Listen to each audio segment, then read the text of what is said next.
여러분 뉴스를 들어서 아시겠지만 지금 대한민국에 마라톤 붐이 일어난다는 것 아시고 계시지요? 이제 그 운동 의학자들이 하는 얘기가 마라톤을 하면 혈관이 열리고 심지어 아주 가는 모세혈관까지 이제 혈액이 통과해서 굉장히 건강에 좋다 그럽니다. 여러분 하나님의 말씀을 받으면 제 경험으로 그리고 실제로 우리의 삶에 하나님의 말씀을 깊이 받으면 죽었던 세포가 살아난 것처럼 말입니다. 내 영안이 열리고 뭔가 새로운 세계가 열리고 예수님이 나의 희망이 된 것 같고 뭔가 살 소망이 일어나는 거예요. 그래서 매 예배 때마다 말씀을 간절히 사모해서 들으면서 그런 역사가 여러분들 속에 일어나서 뭔가를 해내는 창세기 1장의 역사가 일어나기를 바랍니다. 지금으로부터 한 35년 전쯤 될 것 같아요. 35년이면 상당히 긴 시간이죠. 제가 1991년도에 미국에 유학을 갔습니다. 그 대학원 코스였기 때문에 같이 이제 공부를 하는데 많이 공부를 하지 않아요. 선생님이 가르치는 것도 없습니다. 가이드만 하는 거죠. 공부는 우리가 하는 겁니다. 한 7, 8명이 모여서 이렇게 대화를 나누고 토의를 하는데 그 중에 이런 토의가 있었어요. 제게 지워지지가 않아요. 그러면서 우리가 목사인데 앞으로 목회 현장에 가서 목회를 할 때에 매 주일마다 교회 안문에 그 주에 있었던 세계적인 사건에 대한 뉴스를 붙여놓고 성도들이 교회에 오실 때마다 이번 주에 이런 일이 일어났구나. 우크라 전쟁 아직 안 끝났네. 팔레스타인 사람들 아직도 죽어가네. 뭐 이런 국제적인 여러 가지 뉴스.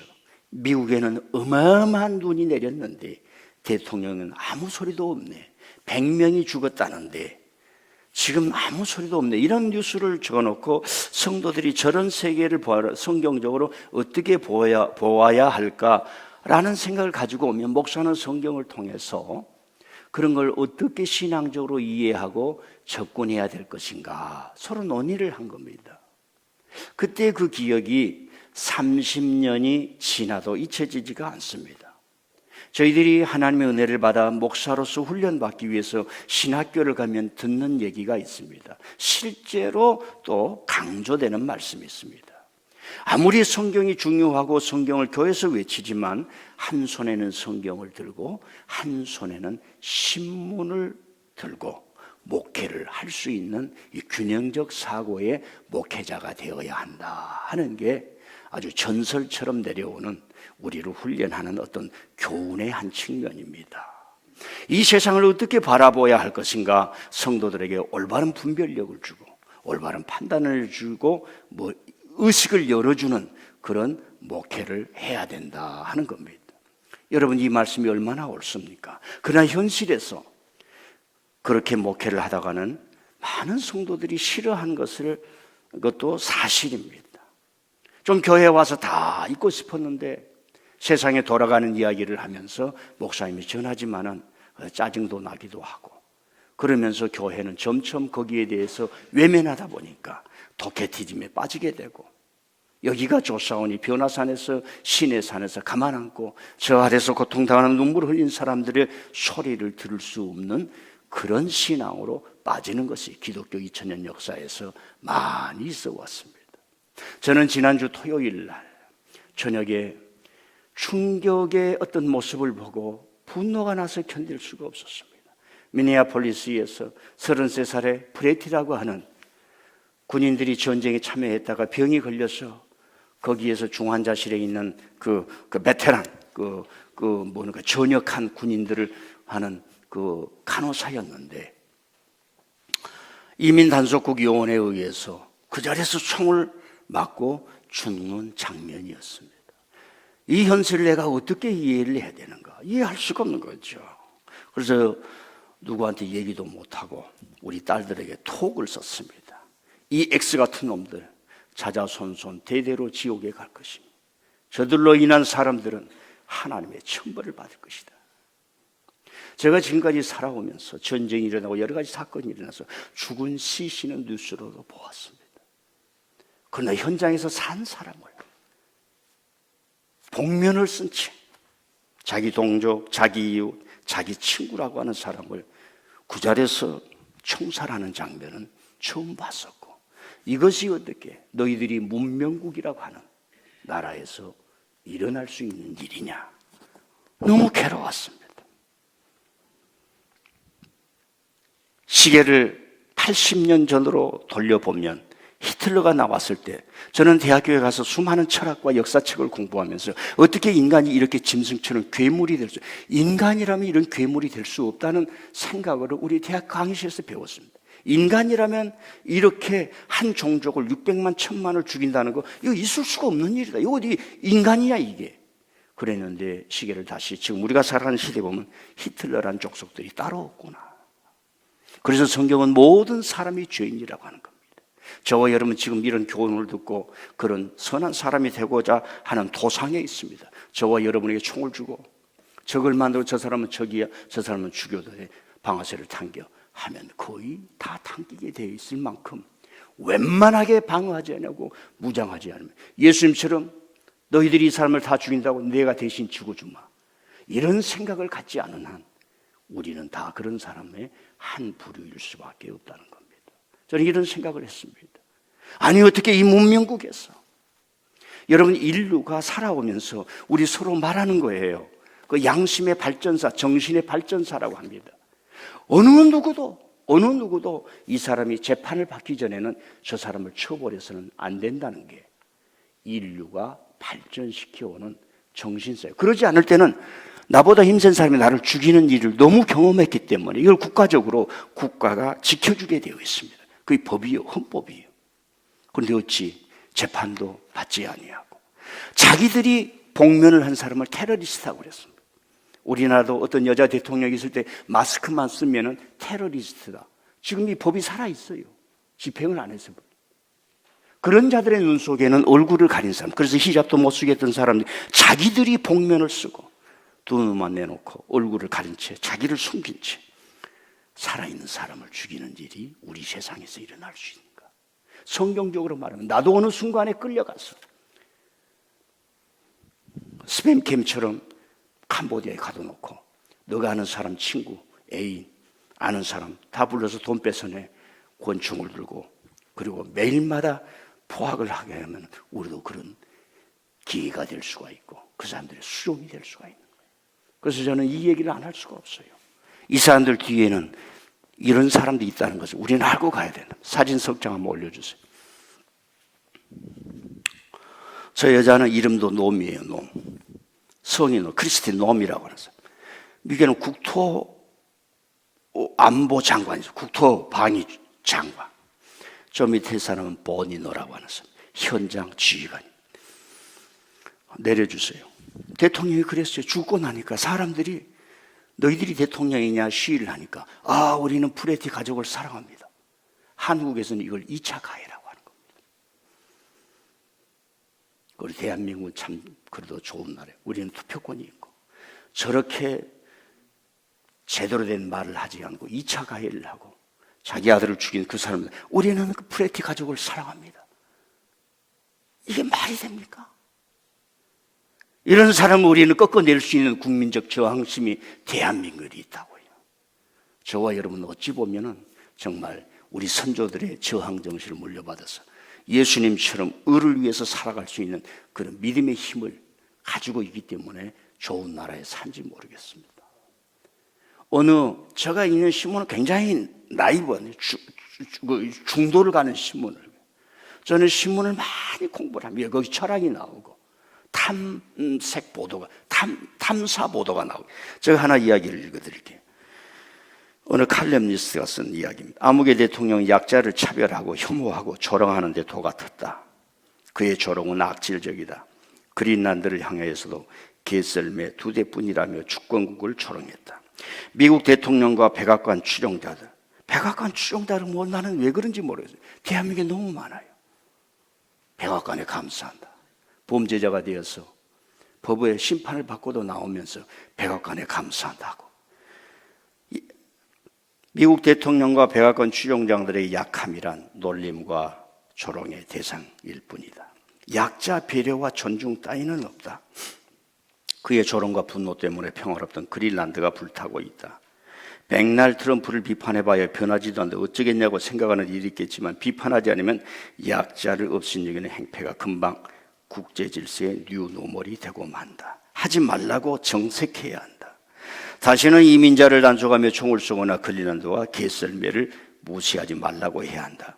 그러지 않으면 다음 조롱은 우리 차례가 될 수도 있다. 여러분들, 미국 대사가요, 광화문에서 미국 국기를 들고 시위하는 사람 이해하지 못한다는 거예요. 미국 대사가 하는 말입니다. 그런 사람은 어느 순간에 오면 대한민국을 하와이처럼 당신의 군대를 보내서 이 땅을 뺏어가세요, 만세 할 수 있는 자들도 됐습니다. 그런 것들이 우리 교회에, 대한민국에 너무 많다는 사실. 그러나 우리는 이 땅의 전통을 갖기 위해서 바른 신앙을 가져야만 이길 수 있는 거예요. 올바른 신앙을 추구해야만 거짓에 대항할 수 있어야 되는 줄 믿습니다. 그래서 이런 것이 너무나 간절하기 때문에 여러분들에게 제발 기본만이라도 예배에 빠지지 말라는, 그런 정신적인 신장과 안 된 세상에도 민들레 교회와 여러분의 성도들은 되어야 될 줄 믿습니다. 저와 여러분이 알다시피 전쟁통에도 잘 되는 사람이 있어요. 다른 사람이 다 뺏어가는데도 잘 되는 사람이 있어요. 암덩어리가 우수수 떨어진 상황에도 건강한 사람이 있는 줄 믿습니다. 신앙생활 제대로 배워야 할 줄 믿습니다. 그렇게 사냐 안 사냐는 둘째 문제예요. 무엇이 성경이 말하는 제대로의 신앙인가? 그 이야기를 듣고 우리는 살아야 할 줄 믿습니다. 신앙을 하나님 하다가 도케티즘에 빠지고 현실에 대해서 외면하고 내 이웃이 잡혀가는데도 말하지 못한다면 그것이 어떻게 우리 신앙의 이 사회를 아름답게 만들고 하나님이 보시기에 좋았더라 창세기 1장이 열릴 수 있겠습니까? 제가요, 해석을 달았어요. 제가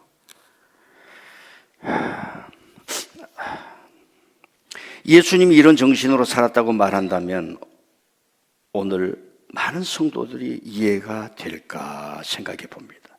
아마 저의 의심이 많아서 그러겠죠. 진리를 위해 불의를 두려워하지 않고 예수님이 살았다고 말한다면 오늘날 전해지는 예수님과 얼마나 이질적일까. 약자들에게 구원의 진리를 혐오와 조롱으로 무장한 이들의 죽음을 피하지 않았던 예수님이라고 전한다면 얼마나 많은 사람들이 이해를 할까. 여기서 저는 한 사람을 소개하고 싶습니다. 독일의 메르켈 총리라고 하는 분이에요. 저분은 16년간 4번째나 연임했고, 저는 우리 시대를 살아갈 때 저런 훌륭한 사람이 글로벌 리더로 있었다는 게 자랑스러워요. 저분이 너무나 보편적 인류애로 말미암아 정치를 했기 때문에 참 가론 유다 같은 극우가 또 독일에서 일어났던 일도 있습니다. 저분이 어떤 사람이냐면은 자기 아버지가 동독에서 목회를 했어요. 그걸 태어나자마자 3개월 만에 아버지 있는 동독에 가서 동독 학교를 나왔고 소련에 가서 대학원을 하고 양자역학의 박사학위를 받은 사람입니다. 그런데 저 사람이 나와서 훗날 총리가 될 때 아무도 당신은 소련의 교육을 받았고 동독에서 공산주의 교육을 받았다고 좌파요 빨갱이라고 한 사람이 없었습니다. 우리의 생각이 얼마나 보편적이어야 하고, 저분은 목사님의 딸이었기 때문에 기자가 물었어요. 하나 저 옆에 사진은 얼마나 저 여성분이 어려운 정치 현실에서 자기를 지켜갔냐면은 한 번은 푸틴을 만나서 러시아에 가가지고 정상회담을 하는데 푸틴이라는 사람이 이 메르켈 총리가 개에 대해서 트라우마가 있다는 걸 알게 됐어요. 회담을 하고 있는데 저 소만한 개를 데려오라고 부하에게 시킨 겁니다. 이게 국제 정서예요. 여러분 가세요. 국민들이요, 대통령이요, 강대국에 가가지고 밥이나 얻어먹고 그렇게 하지 말고 대한민국을 지켜야 됩니다. 별로 아멘도 없으시네요. 저런 속에서 말입니다. 자기 민족과 자기 시민을 지켜낼 수 있어야 하고, 여러분과 저는 뭐예요? 어찌하든지 우리 교회를 지켜내고 자기 인생을 지켜낼 수 있는 그런 신앙에 좀 깡이 있어야지. 아멘. 신앙도 깡이 있어야 돼요. 초대교회에 예수님 믿는다는 것은 마르터가 되는 거예요. 마르터는 증인이라고. 너희들이 내 증인이 되리라. 성령 임하면 너희들이 증인이라. 마르터란 말은 죽음을 말해요. 죽음. 예수님처럼 죽음. 그러니까 예수님이 강력한 것을 요구했어요. 그만큼 시대가 어목했던 것입니다. 예수님을 위해서 죽고 사신 분, 아멘.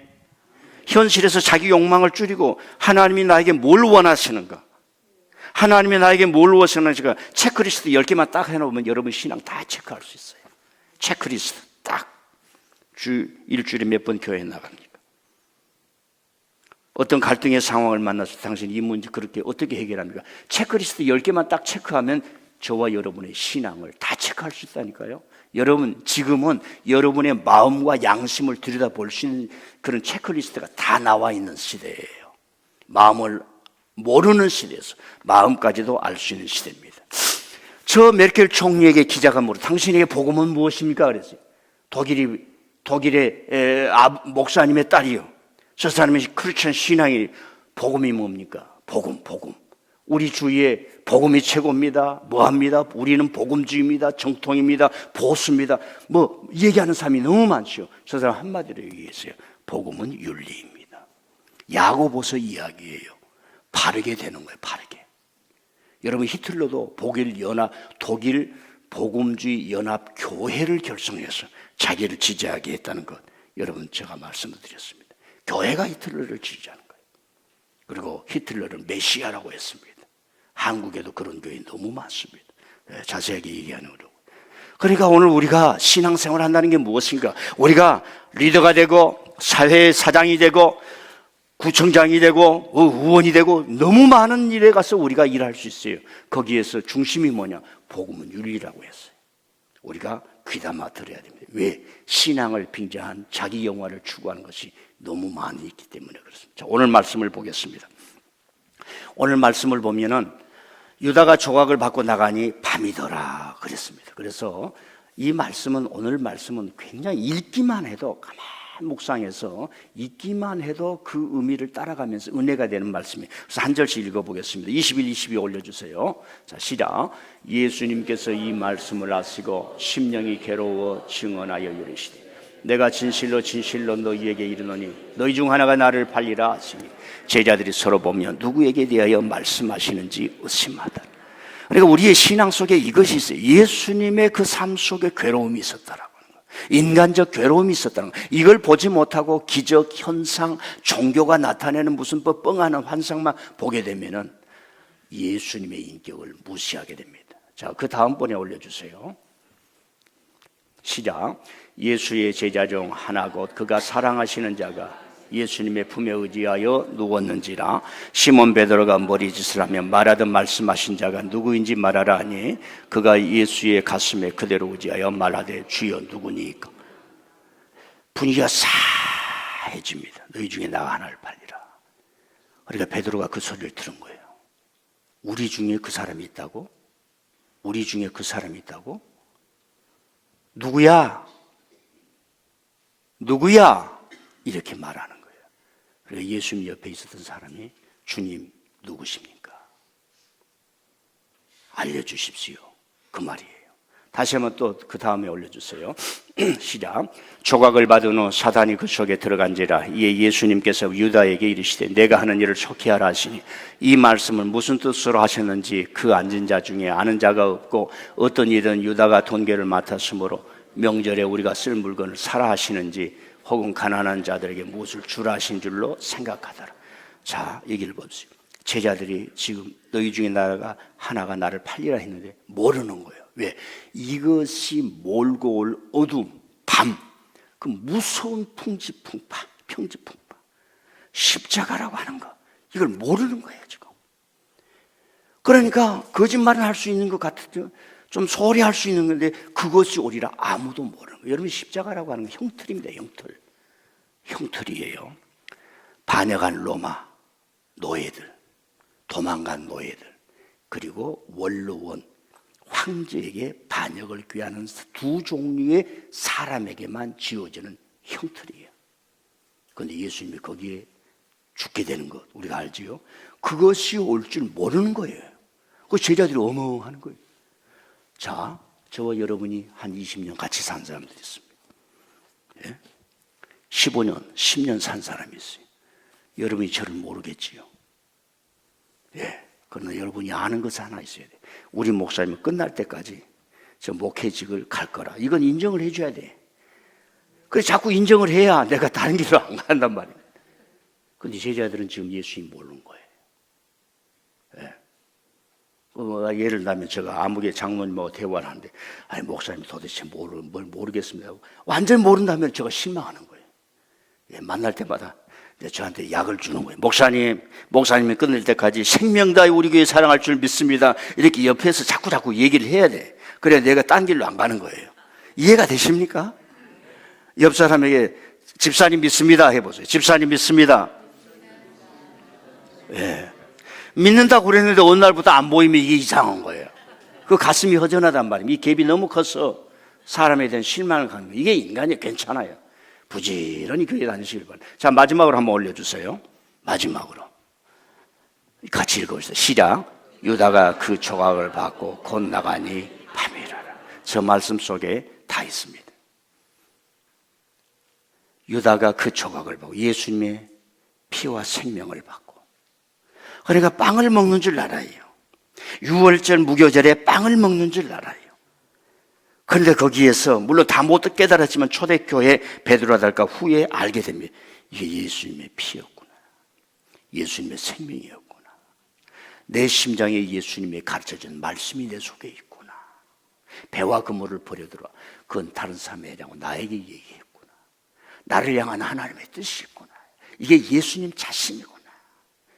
예수님 자신을 가슴에 품었는데 버릴 수가 없는 거죠. 사랑이라고 하는 것은 그 상대방의 자신을 내 안에 품는 겁니다. 그런데 이게 다 무너지는 세상에 살고 있기 때문에 본심과 원본이 중요해요. 유다가 그 조각을 받고 나가니 밤이더라. 밤이 뭘까? 설명을 하다 보니까 시간이 많이 갔으니까 다음에 얘기할게요. 악마에게 밤은 악마가 활동하는 시간이고, 유다에게 밤은 악마에게 자신의 영혼을 파는 시간. 그 밤이 시간과 공간이고, 근데 예수님에게는 뭐예요? 남들을 구원하기 위하여 고통을 받는 시간이에요. 니고데모가 밤에 찾아옵니다. 괴로워서 찾아옵니다. 알 수 없어서 찾아옵니다. 그리고 예수님께서 말하는 거예요. 물과 성령으로 거듭나지 아니하며. 즉 뭐예요? 니고데모의 밤을 빛으로 바꿔주는 거예요. 이게 예수님의 밤입니다. 단 당신이 고통을 받았어. 출애굽의 밤이 찾아옵니다. 애굽의 장자가 죽이는 시간이에요. 사단이 으르렁거리는 시간이에요. 오로지 문설주의 양의 피를 바르는 이스라엘이란 말이에요. 이스라엘이라고 넘어가는 게 아니에요. 6월절 패스오버, 재앙이 넘어간다는, 죽음이 넘어간다는 겁니다. 양의 피를 발라 문지방에 바르는 이스라엘 종족에게만 장자가 죽지 않는 것이 있었어요. 여러분, 이걸 보고 사람이 까무러지지 않을 수가 있겠습니까? 하나님 안 믿을 수가 있어요? 양의 피를 바른 게 무슨 소용이냐? 재앙이 넘어가는 거예요. 이걸 경험하고 내가 하나님 믿습니다. 하나님 믿습니다. 애굽을 떠나겠습니다. 모세가 전한 말씀이 맞습니다. 이렇게 자신의 영안이 열리지 않겠습니까? 여러분, 교회 와서 말씀 듣고 머리로 이해하는 게 아니라 여러분의 심령이 부딪혀서 영안이 열리기를 바랍니다. 영안이 열리기를 바랍니다. 그러면 믿음이 생겨요. 들은 말씀이 이해되는 차원이 아니라 믿음. 주님, 다음 주부터 예배의 태도가 달라지겠습니다. 다음 주부터 하나님의 말씀을 받는 태도가 달라지겠습니다. 다음 주부터 우리 남서들은 알아요. 군대를 갔다 오면 요즘 군대 음식이 너무 좋아가지고 우리는 뭐 너무 어려운 생활을 했는데, 옛날 얘기해서 미안합니다. 군대를 갔다 오면 어머니가 해주는 밥이 달리 보여요. 전에 했던 그 밥이 아니야. 눈물의 밥이야. 우리 어머님이 냉장고도 없는 곳에서 이 조그만 양식을 가지고 우리 식구들을 먹여준다. 생각이 달라지는 것입니다. 여러분, 교회에 와서 말씀 듣는 것이요, 그냥 와서 듣는 것이 아니라 하나님의 말씀을 먹는다. 결론으로 다음에 못한 것은 설명을 하고요. 유다에게는 밤은 뭐예요? 자기의 영혼을 팔고 자기의 활동 무대가 된 줄 알았는데 결국은 그는 괴로워서 견딜 수 없어서 양심 있고 신앙이 있어서, 예? 자기 동료를 버렸고 스승을 배신했다는, 그거 견딜 수가 있습니까? 예. 견딜 수가 없어요. 사람은 약속을 배신하고 나와서는 견딜 수가 없는 거예요. 사람은 진정한 것, 자기 본심을 배신하고는 견딜 수가 없는 거예요. 이게 인간이에요. 하나님은 그렇게 만들어 놨습니다. 왜? 선한 길을 걸어가라고. 저와 여러분은 하나님의 말씀에 대한 선한 본심이 속에 이글거리고 있는 줄 믿습니다. 그게 스위치를 올려서 열어요. 그것이 발현되게 만들어요. 발현되게. 그것이 많은 열매를 먹고. 자, 이제 결론입니다. 이걸 좀 이해하시길 바랍니다. 오늘 말씀이 왜 들어가 있을까 이 말입니다. 예수님이 나를 파는 자가 있는데 괴롭다 이 말이에요. 주님 그놈이 누굽니까? 말해요. 주님 그놈이 누굽니까? 이 조각을 받는 자다.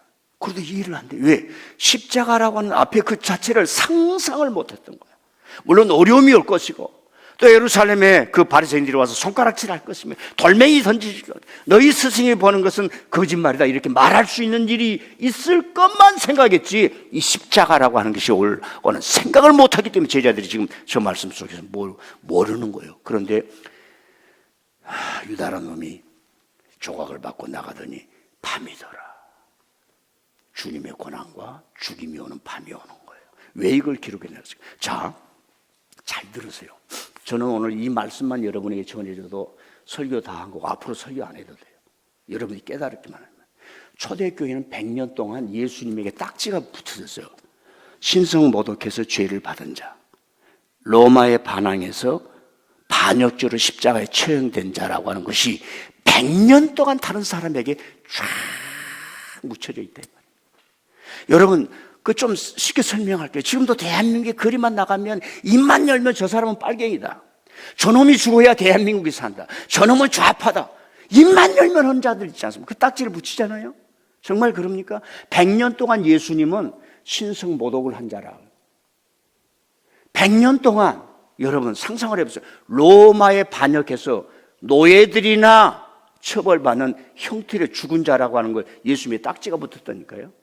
그런데 교회가 살아난 거예요.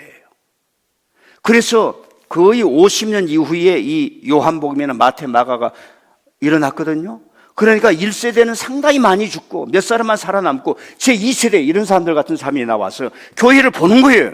이 교회가 뭐냐? 민들레 교회가 어떻게 생겼느냐? 우리가 어떻게 일을 해야 되냐? 그 2세대들이 눈이 열리는 거예요. 가슴이 열리는 거예요. 대한민국의 2세대들이 이 대한민국의 정통의 역사를 이어가야겠다. 눈이 열리는 거예요. 근데 그 사람들이 말해요. 우리 예수님은 신성 모독자가 아니었다. 우리 예수님은 로마의 반역자가 아니었다. 한 못된 놈이 그들과 결탁해서 음모하였어. 스승을 배신했기 때문에 십자가에 죽지 않아도 되지. 그분이 죽었다. 이게 오늘 말씀이에요. 그 말씀은 안 들어있습니다. 신학을 공부해야 열립니다. 인생이 이렇게 되어 있어요. 저와 여러분 정말 신앙인이라면 1.5세 제2세들이라면 이 교회가 어떻게 되었는가? 한국 교회가 어떻게 와서 오늘 우리가 이런 은혜를 입고 있는가? 예수님의 딱지 걸린 것을 밝혀줄 수 있습니까? 예수님에게 딱지 붙은 그 선한 자가 죽은, 요즘요 얼마나 많이 사람들이 재심을 해가지고 그 사람은 죄인이 아니었다라고 법원에서 지금 판결이 나오고 있습니다.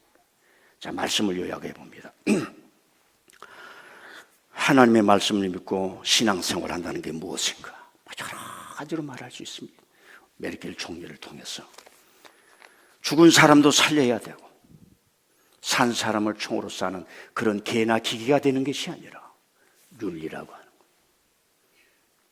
나는 이지 못하겠다. 월급 안 받아도 되겠다.